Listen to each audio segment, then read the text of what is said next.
السلام علیکم، میں ہوں بلال احمد ڈیفینس ڈائریکٹر کے ساتھ۔ پیسیفک اوشن میں گوائم کا جزیرہ امریکہ کے لیے انتہائی اہمیت کا حامل ہے۔ اس میں سب سے جو اہم بات یہ ہے کہ یہ جزیرہ Australia, Japan, Thailand, Philippines, چین، کوریا، لاؤس اور ویتنام کے ایسے پوائنٹ پر واقع ہے جہاں سے سب کا فاصلہ تقریباً 1000 سے 1500 کلومیٹر بنتا ہے، اور یہ علاقہ بہت زیادہ سوٹ کرتا ہے امریکہ کو ان تمام ممالک پر نظر رکھنے کے لیے۔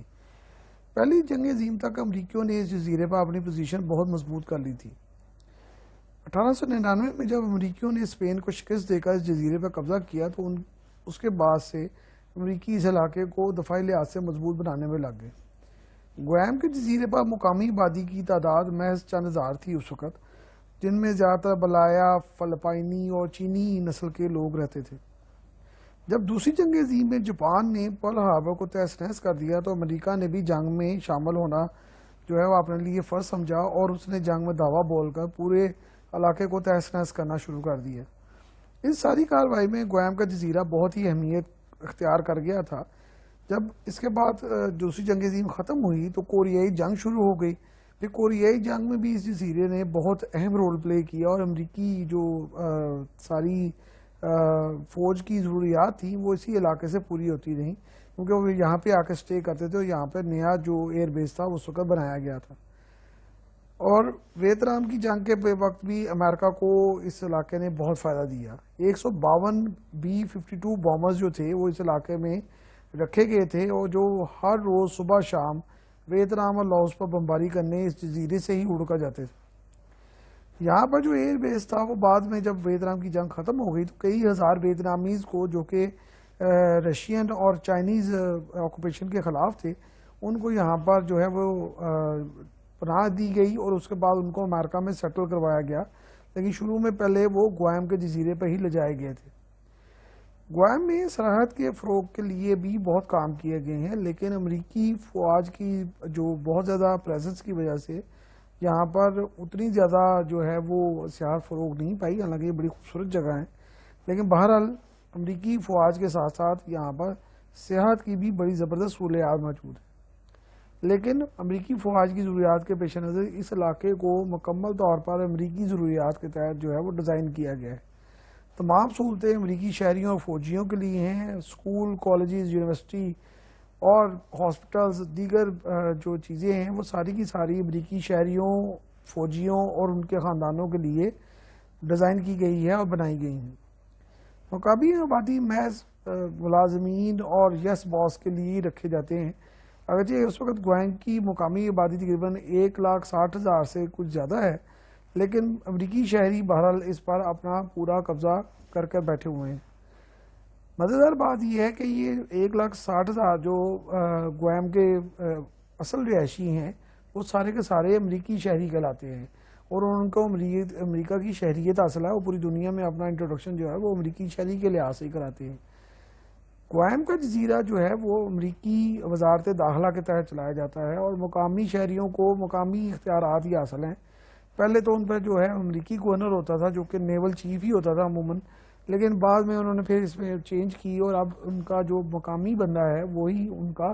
وہاں پر سارے معاملات کو دیکھتا ہے۔ لیکن امریکی شہریت ملنے کا مطلب یہ نہیں ہے کہ گوائم کے لوگ ووٹ بھی کاسٹ کر سکتے ہیں۔ وہ امریکہ کے کسی بھی معاملے میں دخل اندازی نہیں کر سکتے، نہ ہی وہ کبھی پارلیمنٹ کا حصہ ہیں،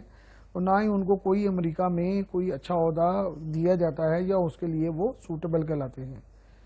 امریکہ نے اپنے 11 فوجی اڈے یہاں بنا رکھے ہیں، اور گوائم کا 50% حصہ امریکی چھونی ہی ہے، یعنی کہ امریکی فوج ہی وہاں پر کنٹرول کرتی ہیں، بلکہ باقی سارا کچھ بھی وہی کنٹرول کرتے ہیں، لیکن 50% تو مکمل طور پر کسی کو جانے کی اجازت نہیں ہے۔ 1990 میں جب فلپائن اور تھائی لینڈ نے امریکی فوج کم کی تو تمام افواج اور اسلحہ جو ہے وہ سارے کا سارا گوائم میں ہی رکھا گیا تھا۔ بعد میں 2014 میں 8,000 امریکی فوجی جاپان سے جب فارغ کیے گئے تو ان کو بھی گوائم کے جزیرے میں رکھا گیا، لیکن اتنے زیادہ جو پریزنس کی وجہ سے، وہ پہلے بھی وہاں پہ کیونکہ بہت زیادہ امریکی رہتے تھے تو معاملات جو ہے وہ کافی مسئلے کا شکار ہوئے، اور وہاں پر کئی نئے مسائل پیدا ہوئے، اس لیے پھر آہستہ آہستہ انہوں نے یہ علاقہ خالی کرا لیا اور اب وہاں پر 5,000 جو ہے تقریباً امریکی فوجی ان میں سے رہ گئے. اس وقت گوائم کے جزیرے کی بہت زیادہ اہمیت بڑھ چکی ہے کیونکہ تائیوان کا مسئلہ سر اٹھا چکا ہے اور چائنا بڑے ایگریشن میں ہے، لہذا اس علاقے کی پھر سے بہت زیادہ اہمیت ہو گئی ہے اور وہاں پہ بہت زیادہ ایکٹیویٹی بھی دیکھی جا رہی ہے. جاپان اس جگہ کے جو تنصیبات ہیں اس کو اپ گریڈ کرنے کے لیے $400 ملین جو ہیں وہ امریکہ کو فراہم کیے گئے ہیں اور ساری اپ گریڈیشن جو ہے وہ آسٹریلیا کی ذمہ داری ہے. یہ ایک سینٹرل ہب بھی ہے، یہاں سے جتنے بھی کمیونیکیشن کا نظام ہے وہ آسٹریلیا، امریکہ، نیوزی لینڈ، کینیڈا، ان علاقوں میں سمندری کیبلز کے ذریعے بچھایا گیا ہے اور گوائم اس کا سینٹرل ہب ہے اور یہ تمام مواصلاتی نظام یہاں سے آپریٹ کیا جاتا ہے اور تمام جو انفارمیشن ہے وہ فوری طور پر گوائم کو اگر موصول ہوتی ہیں تو امریکہ کو ریئل ٹائم میں وہ معلومات فراہم کر دی جاتی ہیں. 2 امریکی ایٹمی آبدوزیں، 2 روایتی آبدوزیں، اس کے علاوہ 4 فریگیٹ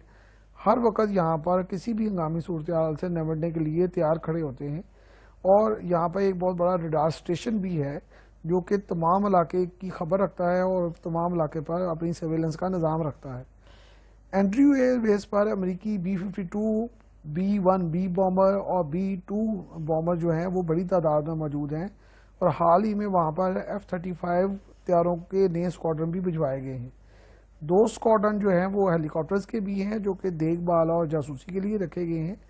اور یہ جو سارا کام ہے وہ اس گوائم کے جزیرے کا یہی ہے کہ وہ ساؤتھ چائنا سی کی جنگی صورتحال کو مانیٹر کرتا رہے اور وائٹل رولز جو ہے وہ پلے کرتا رہے اور فوری طور پر کسی بھی معاملے میں امریکہ کو فوری طور پر